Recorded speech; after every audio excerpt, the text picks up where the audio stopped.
ହେଉଛି ବିଶ୍ୱ ପ୍ରସିଦ୍ଧ ରଥଯାତ୍ରା, କିନ୍ତୁ କେହି ବାହାରକୁ ବାହାରି ପାରିବେ ନାହିଁ କିମ୍ବା ରଥକୁ ଦେଖିପାରିବେ ନାହିଁ।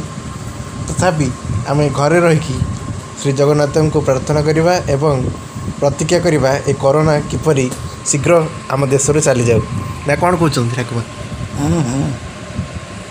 ଠିକ୍ କଥା। ଆପଣ ଘରେ ରହିକି ପ୍ରାର୍ଥନା କରିବେ ନା ନାହିଁ? ଜମା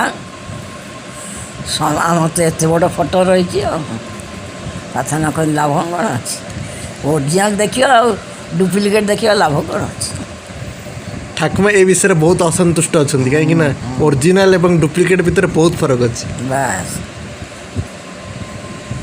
ତେବେ ସରକାର ଏ ନିଷ୍ପତ୍ତି ଆମ ଭଲ ପାଇଁ ନେଇଛନ୍ତି, କାହିଁକି ନା ଏବେ କରୋନା ବହୁତ ହେଉଛି। ତେଣୁ ଏ ବିଷୟରେ କ'ଣ କହିବେ ଆପଣ? ଆଉ ଭଲ ସରକାର କରିଥାନ୍ତୁ ନୀତି।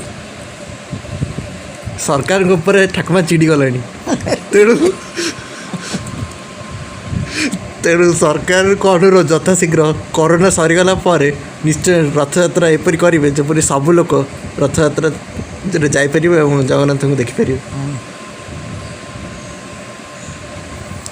ରହୁଛି, ଜୟ ଜଗନ୍ନାଥ।